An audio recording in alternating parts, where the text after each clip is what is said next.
नमस्कार। आज हम नया वीडियो लाए आपके सामने। आज हम थर्मोडायनेमिक लॉज उसके ऊपर चर्चा करेंगे। ये वीडियो बनाने का खास purpose Gujarat competitive exam preparation के लिए, जो खास करके मैकेनिकल इंजीनियर, ऑटोमोबाइल इंजीनियर, जो आरटीओ इंस्पेक्टर क्लास 2 क्लास 3 और अदर डिपार्टमेंट में जो टेक्निकल सब्जेक्ट की तैयारी के लिए ये वीडियो बनाया जा रहा है। तो खास ये वीडियो अंत तक देखिए। और ये वीडियो बुक्स, रेफरेंस बुक्स में से एक्सट्रैक्ट करके मटेरियल आपके सामने प्रस्तुत किया जाता है।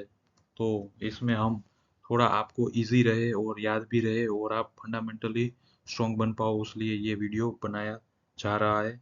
और ये हमारा फ्री ऑफ कॉस्ट है। तो आइए आगे बढ़ते हैं। अथर्व ऑनलाइन स्टडी सेंटर में आप सबका हार्दिक स्वागत है। तो सबसे पहले जो ये हमारा वीडियो आरटीओ मैकेनिकल क्लास 3 जो 2024-25 में एग्जाम होने वाली है, तो उसके ये टेक्निकल सब्जेक्ट के प्रिपरेशन के लिए ये वीडियो सीरीज हमने स्टार्ट किया है। तो आज का हमारा डिस्कस है कि थर्मोडायनेमिक्स लॉ कितने हैं और कितने टाइप के हैं, और उसके एप्लीकेशन, उसके एग्जाम्पल और उसकी डेफिनेशन वो हम आसान तरीके से समझने का प्रयत्न करेंगे। तो सबसे पहले हम जीरोथ लॉ ऑफ थर्मोडायनेमिक्स क्या है। तो यहाँ पे हम तीन सिस्टम को याद रखेंगे, ए बी और सी। और ये उसको दूसरा नाम तरीके उसको हम समझेंगे और याद रखेंगे, थर्मल इक्विलिब्रियम और मैकेनिकल केमिकल इक्विलिब्रियम। तो if systems A and B are thermal equilibrium with system C, यानी कि सिस्टम ए और B thermal equilibrium with system C, then A and B also in thermal equilibrium with each other। यानी कि जब system A और B C system के साथ thermal equilibrium है, तो डायरेक्टली ए और बी थर्मल इक्विलिब्रियम में होगी। तो ये simple zero law of thermodynamic है, आपको याद रखने के लिए आसान रहेगा। This law always us to define a temperature scale such as Celsius और Kelvin। जो एग्जाम में ये एमसीक्यू में पूछा जा सकता है, जीरो लॉ ऑफ थर्मोडायनेमिक क्या है, तो वो it is the temperature scale. Zero law of thermodynamic definition means no heat transfer between system condition, the temperature equal and no heat flow, no temperature change। ये सब आपको याद रखना है। ये एक एक मार्क के स्वेट क्वेश्चन में पूछे जा सकते हैं कॉम्पिटिटिव एग्जाम में, एमसीक्यू में।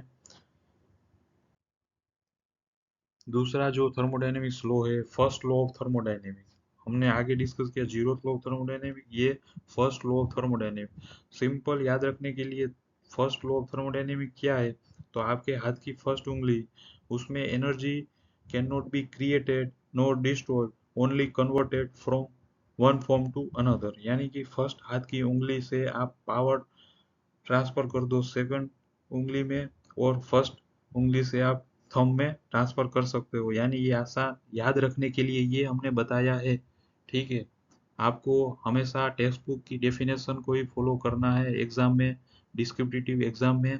और याद रखने के लिए हमारे दिए गए फॉर्मूला, शॉर्ट नोट, हमारे जो हम अलग अलग बुक्स और रेफरेंस बुक्स में से ये आपके लिए आसान तरीके से समझ में आए और हमेशा के लिए याद रहे, उसका प्रयत्न करते हैं, अभ्यास करते हैं। तो एनर्जी कैन नॉट क्रिएटेड और destroyed, only converted one form to another. यानी one form to another, energy can not created और डिस्ट्रॉयड। ये याद रखना है, आसान तरीका है। आपके हाथ की फर्स्ट उंगली यानी फर्स्ट लॉ ऑफ थर्मोडायनेमिक, आप एनर्जी को क्रिएट भी कर सकते हो और डिस्ट्रॉय भी नहीं कर सकते हो, only convert from one form to another. उसका जो formula, mathematical statement, delta E equal to Q minus W. यहाँ पे डेल्टा ई क्या है, change in internal energy, Q क्या है, heat added to the system. अभी सिस्टम में जो हीट एडेड करते हो उसको क्यू कहते हो, सिस्टम के द्वारा जो वर्क डन होता है वो डब्ल्यू। यानी change in internal energy equal to आपका इनपुट माइनस आउटपुट, यानी वर्क डन। अब example, heat engine, electrical generator, ये इसके एग्जाम्पल हो गए। याद रखिए कि एग्जाम्पल एमसीक्यू क्वेश्चन में पूछे जा सकते हैं। उसके बाद सेकंड लॉ ऑफ थर्मोडायनेमिक्स, यानी आपके हाथ की सेकंड उंगली। The total entropy of isolated system always increases over time और remains constant in idealized reversible process। Simple तरीके से याद रखना है कि आपके आइसोलेटेड सिस्टम की टोटल एंट्रोपी हमेशा बढ़ेगी समय के साथ साथ। Total entropy of an isolated system always increase over time अथवा और remains constant in idealized reversible process। और थोड़ा आसान तरीके से समझते हैं, heat flows potentially from hotter to colder system, यानी कि आपका जो हीट फ्लो है वो हमेशा हायर टेम्परेचर से कोल्ड टेम्परेचर सिस्टम में ट्रांसफर होगा। सेकंड लॉ ऑफ थर्मोडायनेमिक, यानी आपके हाथ की सेकंड उंगली। Total entropy disorder always increases over time. Simple mathematical statement है, delta S change in entropy equal to delta Q heat transfer difference divide by temperature, यानी कि input divide by temperature, वो आपका एंट्रोपी हो गया। Second law of thermodynamic example refrigeration, heat pump. Entropy हमेशा temperature related example हो गए, यानी रेफ्रिजरेशन और हीट पंप में आएगा आपका एंट्रोपी एग्जाम्पल।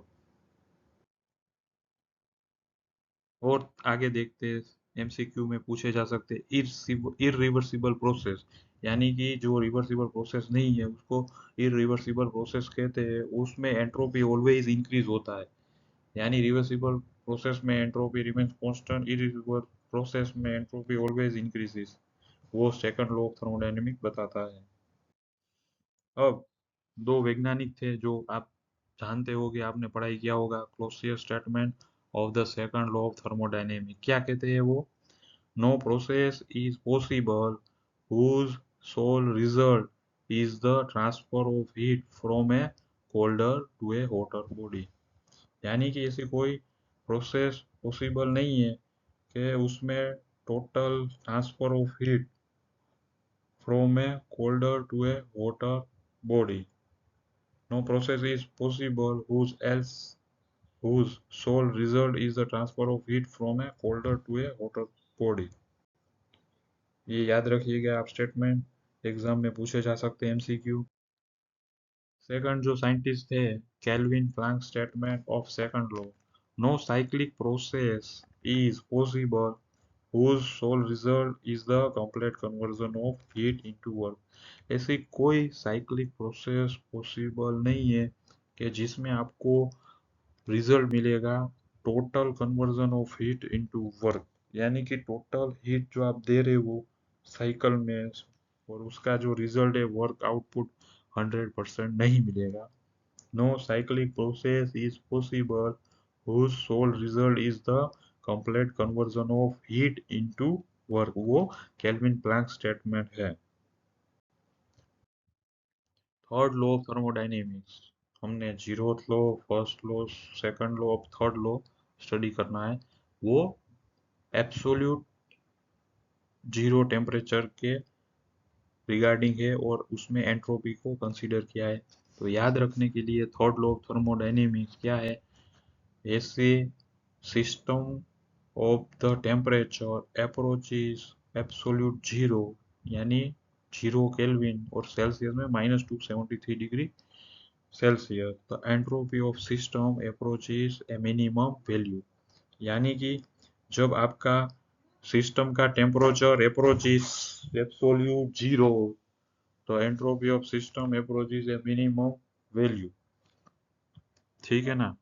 तो सिस्टम का टेम्परेचर एब्सोल्यूट जीरो तक जाएगा तब आपका सिस्टम की एंट्रोपी मिनिमम वैल्यू तक पहुंचेगी। It is impossible to reach absolute zero by any finite number of processes. Example क्या है? क्रायोजेनिक्स और सुपर कंडक्टिविटी, यानी लो टेम्परेचर जब आता है 0 केल्विन के आसपास, यानी 0 डिग्री सेल्सियस के नीचे आप जाओगे तो क्रायोजेनिक सब्जेक्ट स्टार्ट होगा।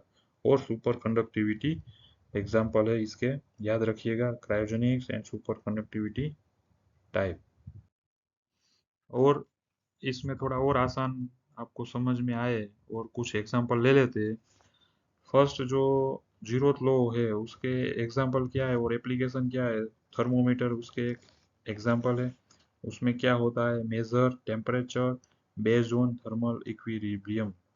Second example heat sinks, transfer heat from electronics to surroundings.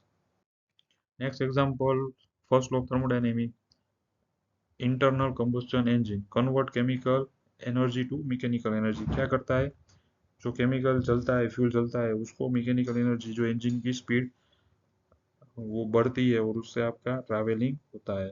Second example, solar panel convert light energy to electrical energy.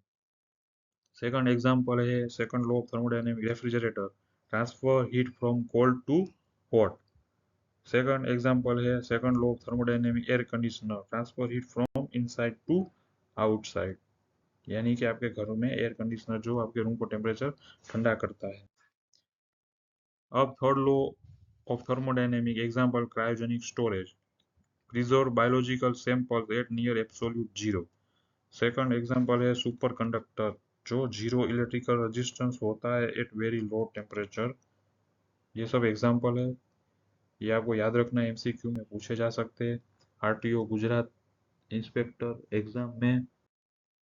अगर हमारा वीडियो अच्छा लगे तो लाइक शेयर सब्सक्राइब कीजिए और हमारे आने वाले वीडियो को आप पूरी तरह फुल वीडियो देखिए, जिसकी कारण में आपको बेसिक जो फंडामेंटल आपका स्ट्रोक होगा और आपको याद रखने में थोड़ा आसान रहेगा।